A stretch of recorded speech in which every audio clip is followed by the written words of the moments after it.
15 Minutes, the show with Osiris Munir, only on LA Talk Radio.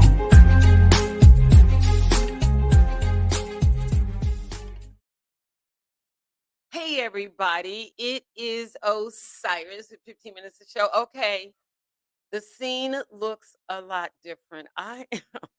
You have no idea how life changes so suddenly. I am at the LA Talk radio station. We were at the Nirvana Studios Hollywood. We have now upped our game. Yes, we have a big audience now. I don't have to worry about the scrunching the numbers on YouTube. I have a lovely office. I am here with the owner and founder of the station. He's not here in with the room with me. However, his name is Sam Hassan, and he is the founder. In February 2008, Sam set out to carry out a dream and a vision he had to start a LA radio talk station. So he started it in like a small, comfortable, luxurious room downtown in LA on the 36th floor. They had this big panoramic view. Well, they went from, I believe, from 3 daily shows to 6 weekly shows, and the rest, as they say, is history. So now back to me. Don't forget to subscribe to LA Talk Radio, and don't forget to subscribe to our YouTube channel. We're also going to be on other platforms, so you'll be seeing more of me, and I'll be seeing more of you, and that's a wonderful thing. So our topic for the day, we are having our first guest next week. So the shows will go from once a month. The once a monthly show is now going to be a once weekly show. Yes, people, I am here to tell you and try to help you feel better about life, about yourself, and everything else that goes along with that. So we're going to be here on Thursdays from 1 to, I think it's 1 to 1:50 or 1:50. It's like a 10-minute for the other person to come in and set up. But you'll have me all by yourself until then. So let's get into it. So the latest I want to talk about is the whole, I know a lot of people, entertainment wise, because that's our background, it's entertainment and arts culture. So I just want to say a little bit about the Diddy, not a little bit, because we're now talking for 45 minutes instead of 15, but that shouldn't be a problem. So let's talk a little bit about Diddy, Jay-Z, Jeffrey Epstein, Bill Cosby, all of these men that have fallen short of their virtuous personalities, their virtuous behaviors, because of something that they have done that is deemed by the public to be absolutely horrendous. Now, given the fact that these things go on all the time, a lot of people are doing these things. A lot of people are doing dark. In the dark, behind the dark, doing witchcraft, practicing negative energies, all of those things lead to nothing. They lead to demise. So one thing I wanted to talk about was the effect of behavior and our behavior as how we walk through our life. So being in entertainment, I've had the honor, and in some cases not honor, of meeting a lot of these people. So I have actually met Bill Cosby. He was one of our clients at William Morris back in the day.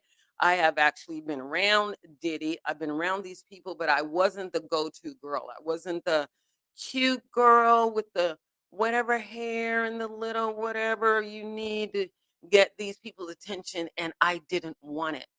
I wanted to learn entertainment, to be creative, to meet other creative people that are being creative. Now, when I got in entertainment industry, I had no idea that all of this was going on. Most people don't know all this stuff goes on. You're looking at, I want to be a star, I want to be a singer, I'm going to be an actor, I'm going to be a model, all of these different aspects of entertainment that people can strive to be.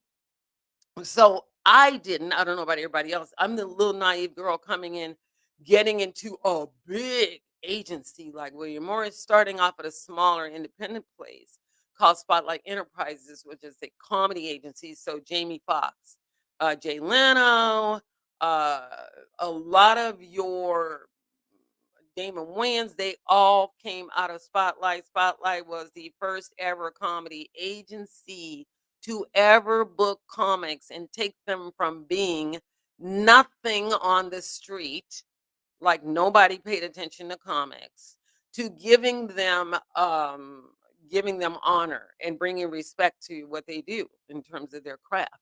So back to I end up at William Morris, so that's how I met a lot of these people going to very specific kinds of events that only the agencies can go to. A lot of time, the agents will give you their press things, let you go in on their behalf. They're very busy. They have other clients.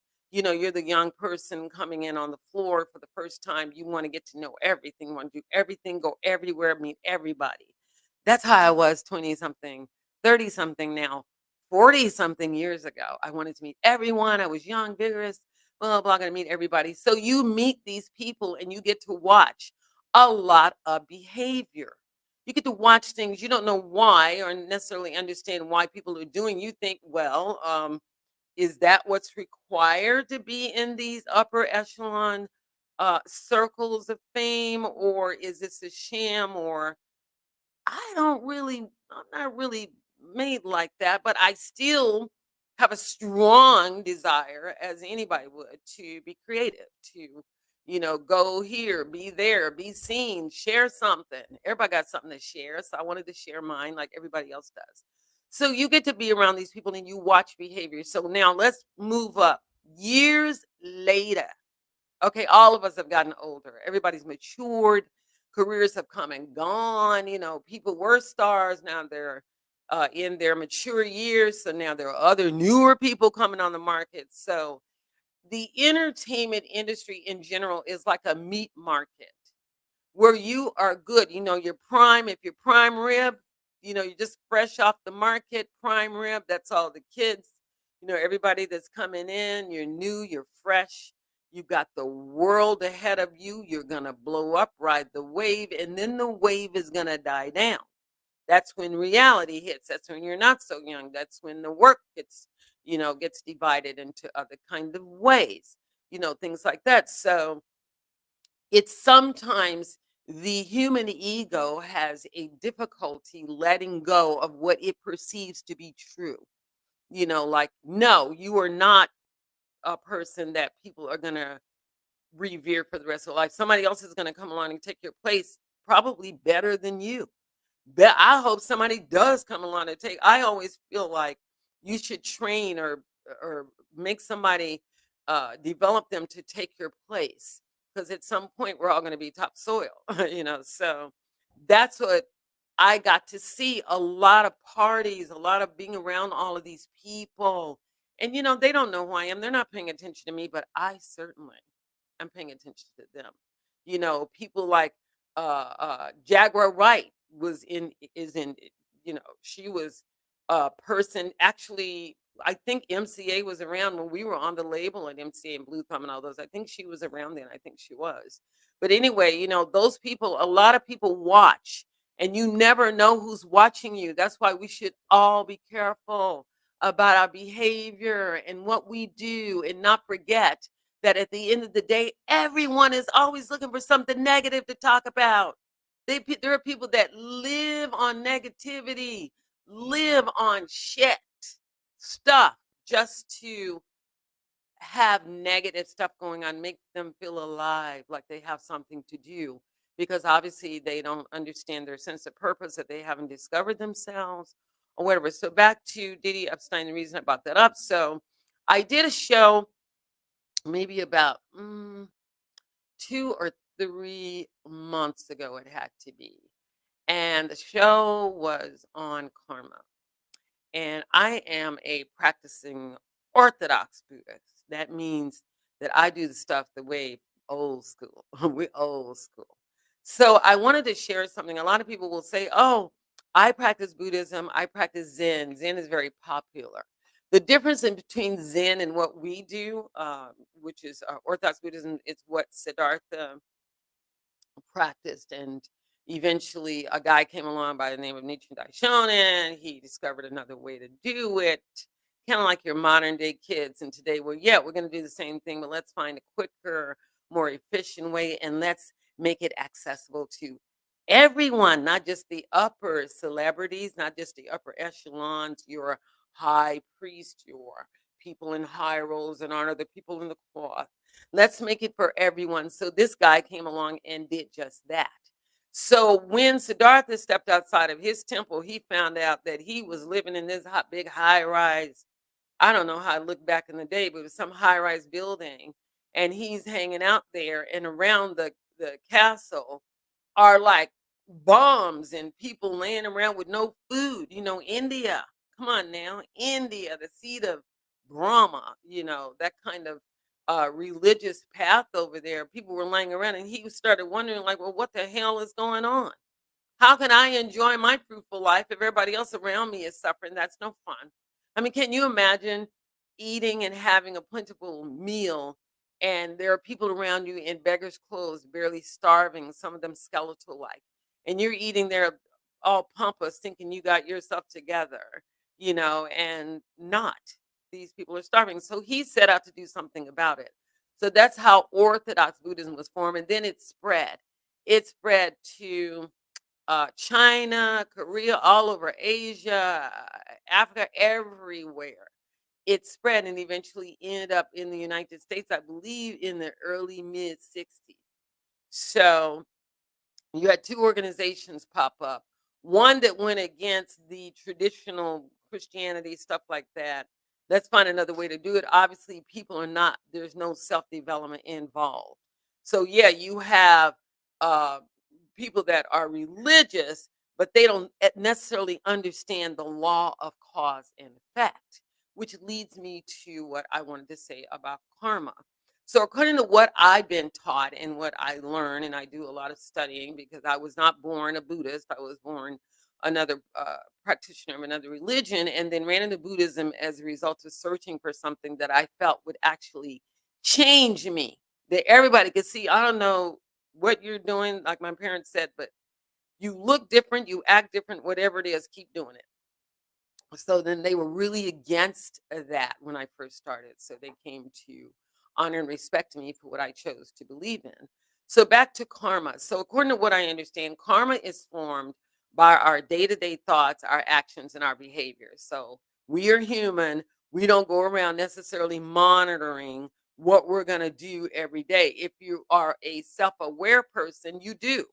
You will pay attention to your behavior.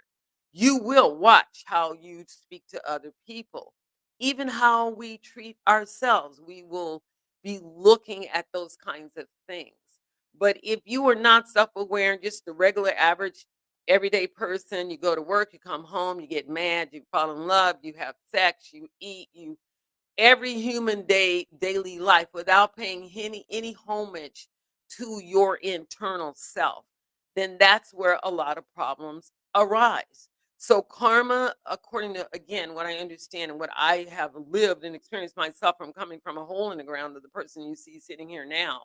I was not always this version of me, people. I was once somebody else, a very not dark. I've never been dark. I've never practiced witchcraft, magic. I don't do that. I don't need to manipulate and control people. I've always had energy to do my own and get my own. But the thing is that I had negative thinking about myself.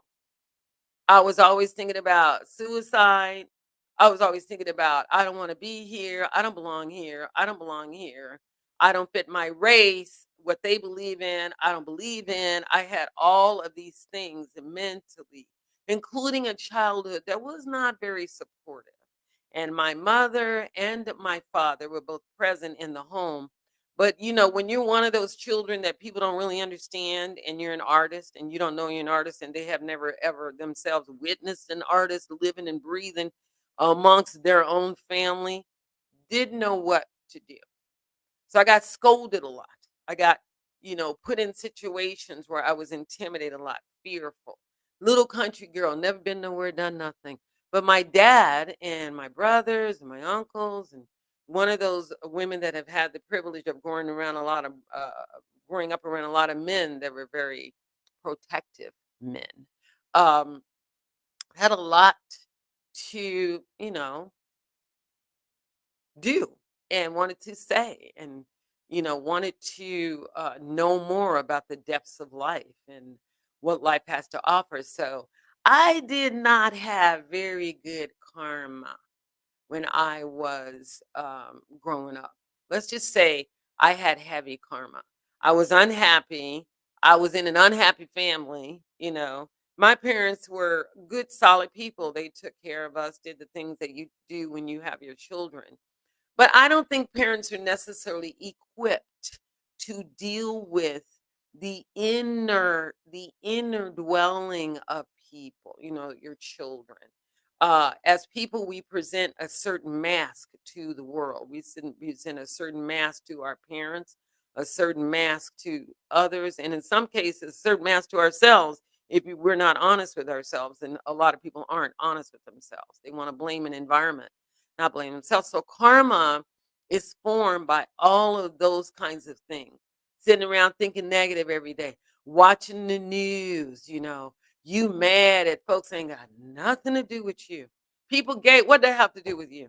Unless you're gay yourself, unless you're scared or something's triggering something to you, what does somebody else's lifestyle have to do with us?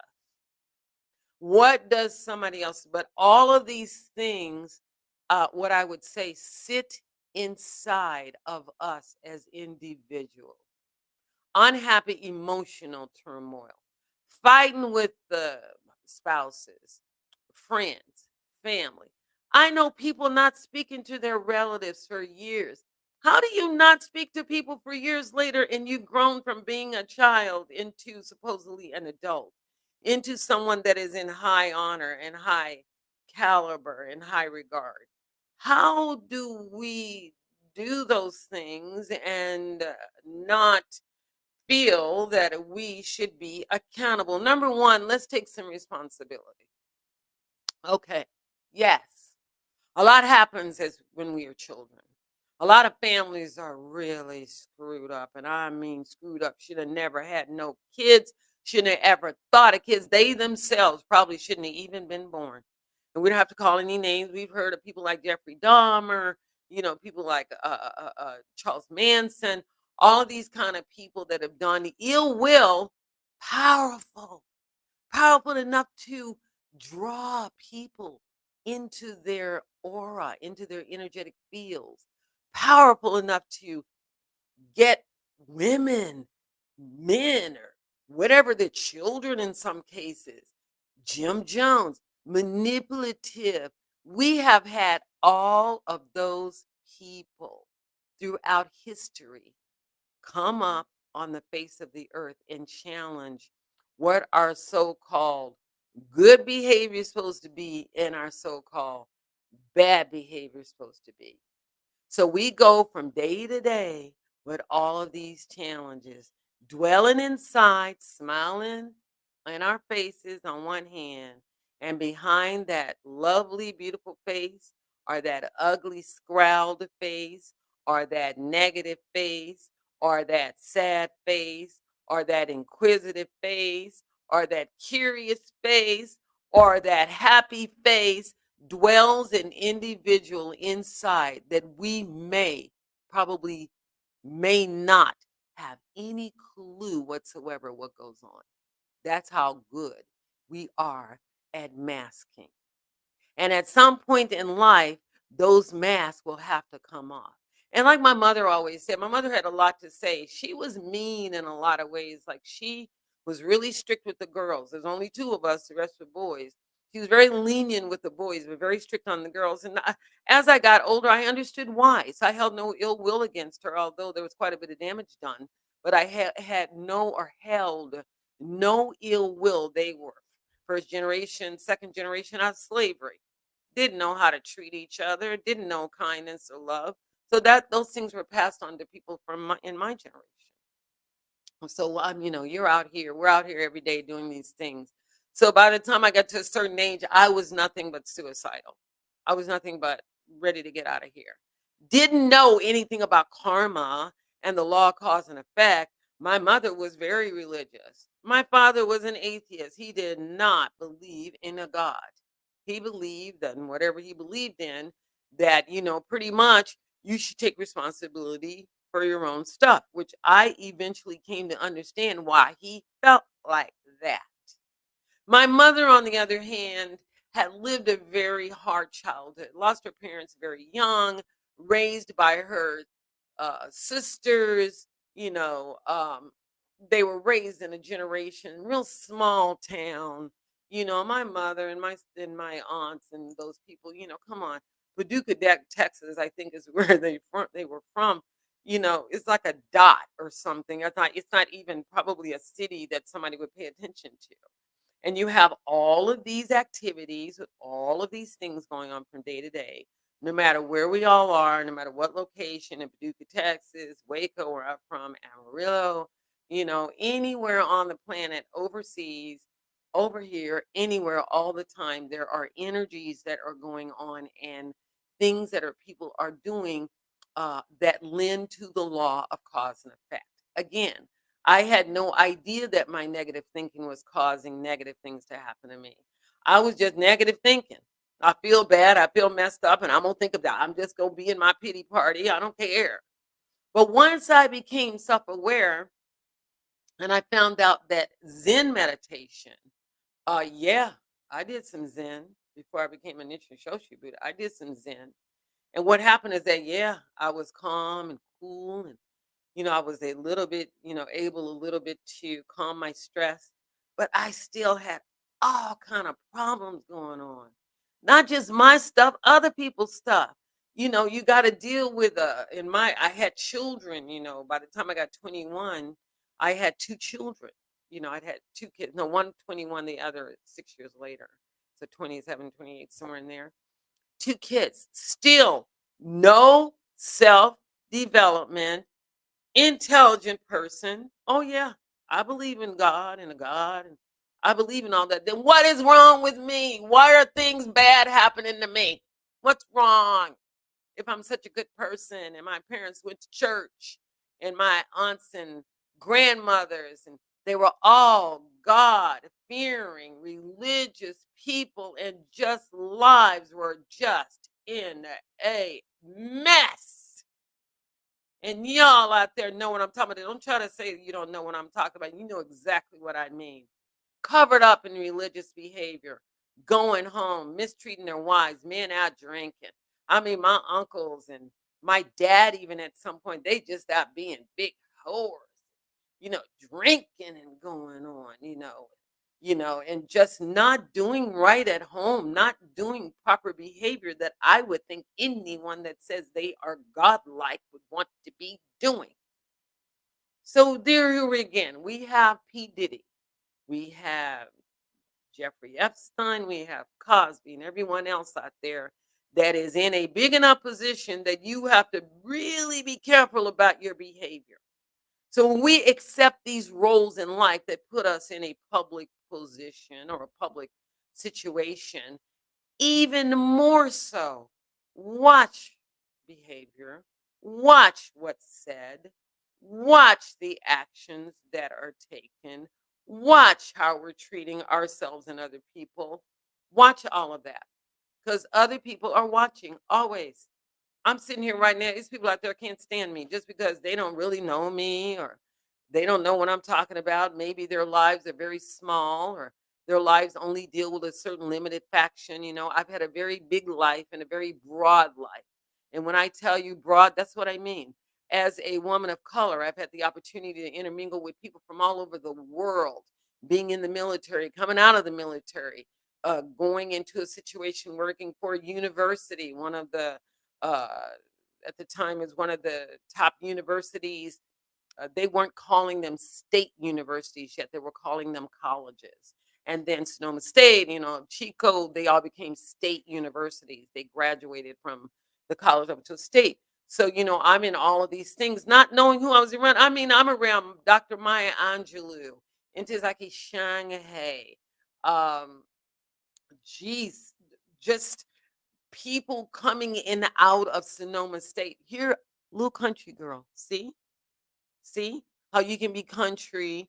And I don't mean growing up in a country. I mean just small, a mind that's small and never been exposed to a not only a bigger public arena, but a globe of people. So I'm going from a small community, my mom, my dad, and my aunts and uncles who live next door, my grandmother who lived two doors down. the neighbors next door, and then my aunt across the street, our cousins across the street, our other cousins, like a small African village, to now the U.S. worldwide Navy. And you're meeting people from everywhere: Jersey, New York, uh, some people from Canada. I mean, all kind of people, that happen to come into the United States and find themselves in peculiar situation and decided to go into the military. So when I got into the military, they started calling me cool kid, for KK, cool kid. So I'm like, okay, I must be cool. These people like me. So they kind of took me under their wings. I've always been a person that people like because I don't really have any ill will. I don't care what you're doing in your private life. That's your business. I don't have time. I'm born to do something. And most people that have a mission, we have no time to deal in petty thoughts and petty behavior and worrying about what the neighbor's doing or something like that, unless it's something that is going on that affects an entire neighborhood. The neighbor's murdering people and burning them under the house, then yes, you should be concerned. And yes, but other than the neighbor's personal life, they smoke cigarettes, they're smoking marijuana, they whatever they do, that's their business. If our lives are full, we don't have time to worry about everybody else. So, these little small-minded people, here I am in the big world. I'm in the Navy now, so I'm coming and going to this. Here I start meeting people from Jersey and New York and Philadelphia. I'm like, yeah, I'm in the game.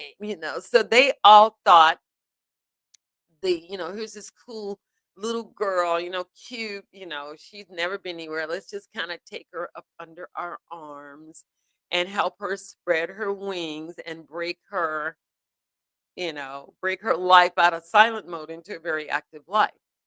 Now, during this time, I started sending my parents money. I didn't need it. I mean, the Navy, the military takes care of you. You really don't, at that time, I didn't know I needed it. I could have been saving it had I peeped a little bit into my future, but I was still living in my past and presently there in my past at that time. So, I was sending them stuff and traveling and learning all these things, getting in riots. Oh, yeah, I got into a big riot. Oh, yeah. Oh, yes. I have been to jail once in my life for rioting at the Norfolk, Virginia Naval Base. We all got in trouble for rioting. I had a big old black afro on my head at the time. And they used to call me KK, and they used to say, you're like Angela Davis. And I went on to eventually meet Angela Davis and do a story on her. But you remind us of Angela Davis. You have this big old afro, blah, blah. So, I mean, I whined and I cried. And there were some very bad things that happened to me in the military as well. I don't have to go into them. A lot of women have been defiled. A lot of women have been. I will say, and I'm going to say this, I don't know how I'm going to say it or how I might want to put it, but I think that I began to understand karma in the military because all of these things, again, I always had a circle of people around me that didn't like me. They didn't even know me. They just didn't like me for whatever reason. Maybe it's the way I looked or what I said or how I acted, whatever. I don't know. And didn't care really because I didn't know them and they weren't that important for me to try to get myself all up in arms. And my mother had already, we had already grown up with our parents were very intellectual type parents, smart, two Librans, smart, intelligent people. One had a birthday, they're all both gone now. But one had a birthday on second, now they have a birthday on 19, but of October. But anyway, very smart. So they would tell us things like, you were born with a brain, use it. And my dad wouldn't allow us to go and ask him questions. It's annoying. Don't you know how to use a dictionary? The Webster, at that time it was Webster, not online. The Webster, not Google. Go and get the Webster dictionary. Go and get it. Look up the word, spell the word, first of all.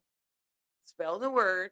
Then go look for the word you spelled and find the meaning of the word and come here and tell me the meaning of the word. I mean, we got no breaks. That little stuff y'all doing, please. And then half of us out here don't even want to use Google. Even when we get it easy, we still lazy. Still lazy. And wonder why our lives are not working. So here I am traveling the world. I'm hip, I'm cool, I'm doing all these things. Meanwhile, I am having the mushrooms, acid, not afraid to tell anybody. I'm a living proof to here to tell the story. All kinds of goodies. They had the good stuff back in the day. Only to find out years later, all of these things are now being prescribed in certain doses for mental stability, to stop insanity, to feel grounded and realistic in the world, so we don't make these kind of curious mistakes that these other people have made. So as we go through life, unlike I'm sure Diddy and all of these, Cosby and all of them, they're living, while I'm doing all this stuff, they're also doing something at another timeline on the same planet. You get it? Another timeline on the same planet. I'm in a room, you where you are. I'm in a different timeline. I'm sitting in a room on a mic. You're in your living room or wherever you are, in a car, whatever you're doing to listen. Other people are in other parts of the building. These are different timelines, people. So when people say things to you like fifth dimension, fourth dimension, seventh dimension, ninth dimension, it shouldn't sound all wooey woo to you. If you've got any kind of sense of at all, then you should understand exactly what people are talking about. I don't know what Diddy's doing right now. We don't know either. And the news is telling you what they want us to know. I'm in the news. They set it up to tell you what they want you to know. So don't go judging, don't go putting down, or even making analysis over things that we have. No, I don't know what all these people did. But karmically, they put themselves based on their behavior, based on their thinking, whether it was erroneous, incorrect, negative, or whatever, their egos, their self-centeredness, their, ego-centered personalities, put themselves or found themselves in a situation where karma came to call. Cause and effect showed up, you know. So again, karma is thoughts, words, actions, deeds. Be careful what you do. Be careful what you say. We're always under a light. And even if we're not under a human light, we are under a multiversal light. And I say multiversal because universal is just too small for a multiverse. It's too small. I stopped using the word God. It just became too small for me at some point in my life. I had to say multiverse. I had to go to another word because there are so many things that happen in life that we really don't understand. I don't understand why some people get caught and other people don't. But I do understand enough about karma to know why that might have happened.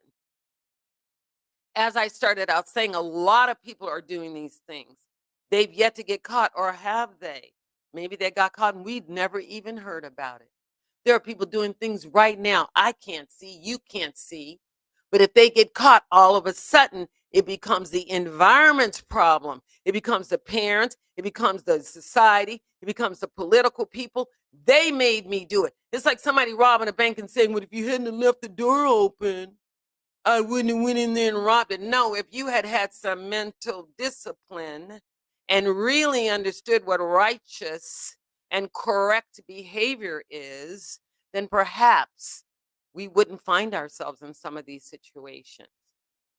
Now, I didn't blame my parents. I started seeking. Something must be going on that I don't understand. I was just miserable. Miserable. I thought I was ugly inside and out. I was like, look, I'm gonna kill myself any day. If somebody else don't kill me. And consequently, I was drawing all of these negative situations without thinking, what is your radio station putting out? Like right now, this radio station it's emitting a radar. The radar is big. It covers whatever it covers. So as practitioners of meditation, practitioners of, I'm a chanter, I'm sending out all these like signals. My voice is sending out signals to you. The way I say it, how I say it, my tone. If I go like this, that sounds a lot different than if I go like this, doesn't it? If I say, hey, what's up, people? And I say, hey, what's up, y'all?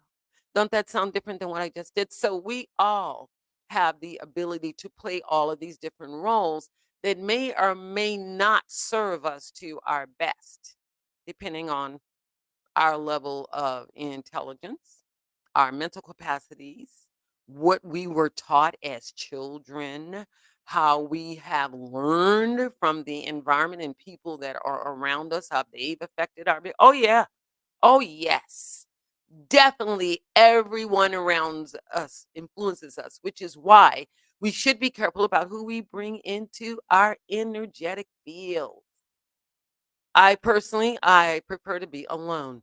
I love people, but if I don't get recharged, I cannot be and give all this energy out like I have to give every day to people you have never heard of and never known, and they need it, and I don't have it if I don't get recharged. So one thing you learn to do is you learn to take care of yourself.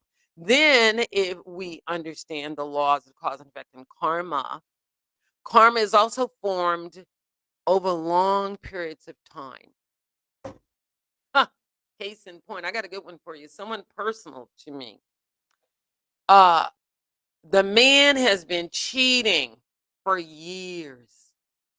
People like him, women, men, a lot of people cheat. I'm not calling anyone out. I'm just saying this is a behavior, and I'm going to explain to you how karma can come over long periods of time. You get so used. We get so used to doing wrong and doing things it looks like we're getting away with.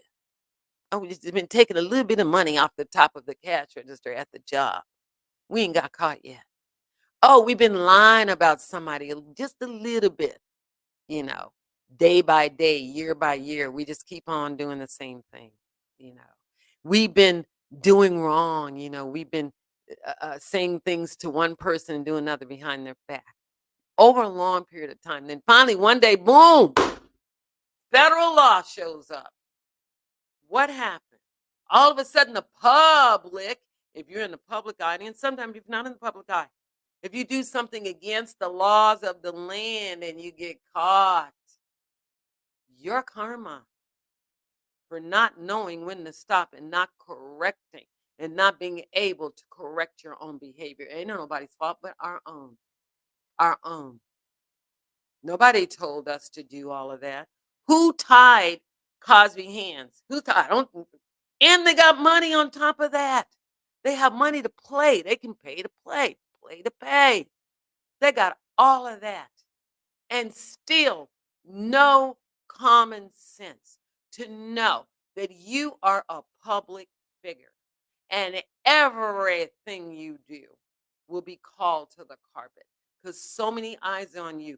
Jealous eyes, envious eyes, daunting eyes, loving eyes, caring eyes, snake eyes, devil eyes. They're all out there watching, waiting for one of us to mess up so they can come along and shovel you and put you in a pile of shit with everything else that they have put in the pile. So the best thing to do is to understand cause and effect. Don't matter if nobody's seeing you. The multiverse sees all. Like my mother used to say, there are recording angels around us, and they record everything you do. And oh yeah, you may think, she's telling my brother this. Oh yeah, you may think you're getting away with some, but there's a package up the road with your name written all over it, to the point that we would go to the door looking for the package. Where's the package? I don't see a package, Mom. We didn't know, we were little kids, and they have all these Southern sayings that we just really didn't understand. But my brother's life ended in terrible, terrible the way his life ended, you know, because of what he did. And too prideful. Other people out there, you got pride? Oh, let me tell you something about pride. Isn't pride, according to your biblical studies, one of the 7 sins? So I would think that's something that somebody would want to curb. I think you need a little bit of pride. I have to have pride. You have to have pride to go around and talk to people and look a certain way. You don't want to smell bad, look bad, act stupid or ignorant in a public forum or even around your families and friends. So yes, pride does come in handy a certain way. But when you're so prideful that we can't admit that we're wrong, that we are dishonest with ourselves and we end up being dishonest with other people, that kind of pride we don't need. You don't need that kind of pride. At the end of the day, we all have to sit down and look at ourselves and say, what kind of karma have I formed today? Did I curse the bus driver out that pulled in front of me on the way to the station today? Or did I take a deep breath and think about it and say, that poor man probably had to get up. I know a few bus drivers in my life I've known. They probably had to get up at 3 or 4 in the morning. The poor thing's probably tired. Maybe he doesn't have a woman. Maybe he has one. Maybe they're not good to him. Maybe he's not good to them. Maybe he's got all kind of problem.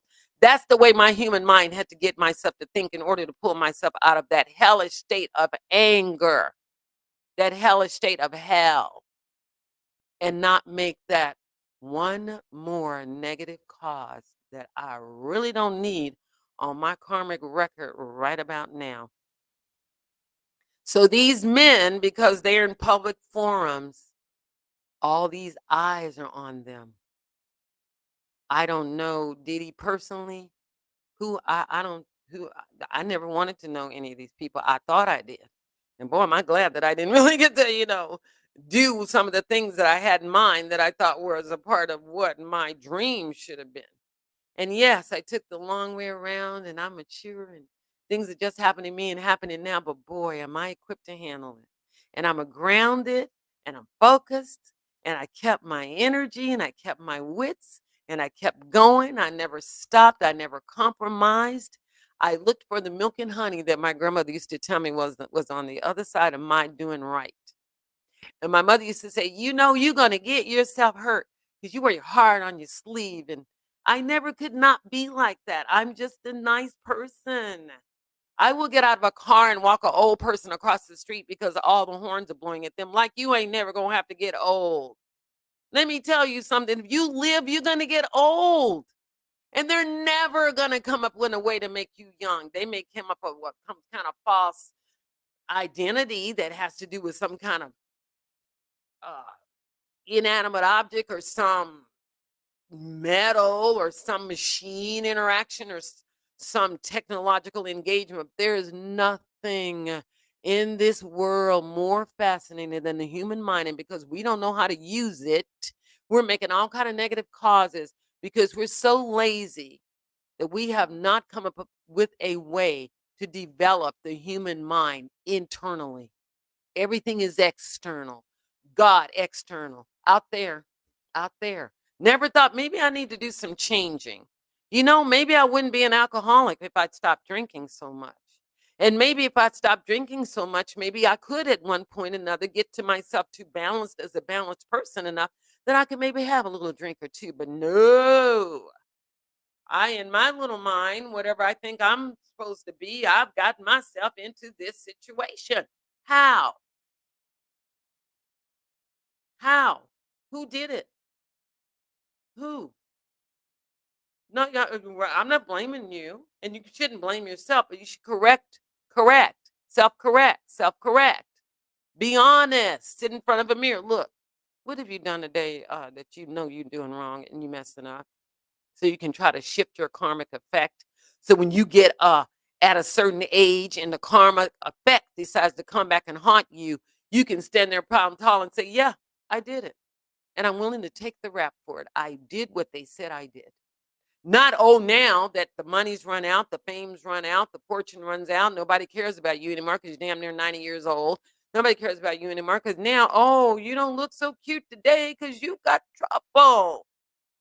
You was fine 4 or 5 weeks ago. Even I would have dated you. But not now.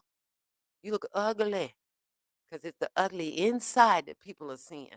Not that beautiful outside that we can polish up every day. Put clothes on, put makeup on, learn the language, say things like speak spiritual terms and be lying. No behind your voice. No behind that voice, you going home and doing all kind of negative stuff. Come on. And then wonder why something all of a sudden my mama died, my dad, it's all this negative stuff start coming up. I don't know what's going on because you are not challenging yourself to change. I've had to really challenge myself. If you knew me from 30 years ago, I'm telling you, I was a mess. No, I've never been a dark person, dark in my own mind, but I've never treated people bad. I've mistreated people because I was stupid and didn't know what I was doing. But as soon as I understood my behavior, I corrected. I even called people years later and apologized to them, asked them, ask somebody that knows me, see if I didn't. Apologized. I'm so sorry. I didn't know what I was doing. I know now. And I'm so sorry. And that's it. I just wanted to say I was sorry. Bold and brave enough to do things like that. Acts of kindness. It's not going to hurt you to give a homeless person a meal. Why? You could be homeless. I've been homeless. Somebody helped me. No, I never was out there like, oh, laying on the ground, because I had 2 children that made me want to do better. They made me want to be a better mother. They made me want to be a better woman. They made me want to be a better human being. And that's how I found Buddhism. And that's how I started chanting. And how I understood clearly what the law of cause and effect meant. It has nothing to do with religion. It has to do with self-development, looking at a mirror every day, making sure you're doing the right thing, even if everybody else is acting a fool, making sure you're doing the right thing, not trusting your friend, oh, girl or guy or whatever, you should be doing this. Don't let people tell you what to do. Use your own brain. That's why you got it. Yes, we can all listen to the advice of others. Ill will, some may be, because your friends are going to want it. They don't know the other person. The other person may have another side of their story. Yeah, Osiris chants every day, and it really does annoy me because I'm really not a Buddhist. She talks about astrology. That really might annoy me because, I'm not an astrologer. Well, those things annoy you. I may be the wrong person to be around. So rather than annoy them, be annoyed by them and put me down for what I believe in, which seems to be working, I don't see any negative things around me. I've gone through negative things, and yeah, things are around me. But most of the people around me, I am actually agreeing to help and want to help. You don't feel good? Let me talk to you. Let me put my hands, let me raise my hands up. Let me chant, send a positive energy towards you, something to lift your spirits. I'm not going to get in the hole with you and start saying, oh, you poor thing, I don't know why you suffer. I don't know why you're suffering, but I know you're suffering, and I know I want to help you stop suffering. I want you to be happy. That's how I spend my time doing things like that versus being negative towards myself, worrying about Trump and Kamala and who's going to win and what they're going to do to the country. Whatever they do, if you have your own mind and you know who you are, you will be able to move forward no matter who ends up running this country. No matter who ends up running the country, other than the lands of the law, or the laws of the land that we have to abide by, everything else is free will, baby. Free will, individual choice. Nobody's making us do wrong. Nobody's making us do anything we don't want to do. I have no chains on me. When I walk out this door, I walk out in my own free will. The only chains, if I have, they're in my own mind. And I'm here to tell you, if you have any chains on you, they're in your own mind. Slavery ended centuries ago. If you still feel enslaved, you better check yourself and better look in your own mind. Last thing I checked to read, is free to learn. I go on Google. I'm just like fascinated by Google. Fascinated by Google, the things. So I just want to remind everybody before we get off air, I only got like maybe 2 minutes before we go. I don't want to remind everybody that we plan on having some very upcoming shows. You don't forget to check out my YouTube channel, 15 Minutes to Show, Ankh Entertainment 1.net for the blog, and Express and Abstract.net for my website. But please, I need your numbers. I want to talk to you. I want to help you understand how you get through life without falling so much. Save yourself some time and trouble. I wish I had known Diddy. I wish he had known somebody like me, or some of them had known somebody like me that doesn't just want to blow smoke up their ass, take their money, take their time, and be known looking around them. Somebody, look, man, you doing wrong. And if you keep doing that, I can't hang with you. Maybe if they had more people like that around them versus the other kind, they would end up better off. Okay? So don't forget what I've told you today. I'll see you next time. Don't forget, once a week, Thursdays, 1 to 50. I'll see you here. Sometimes I may be out there, but I'll still see you here nonetheless. Okay, but nice talking to you. Love, peace, and kindness always. Do to yourself, Treat others how you want to be treated, and I'll talk to you soon. Bye-bye. It's been a wrap. Bye. You are listening to 15 Minutes, the show with Osiris Munir, only on LA Talk Radio.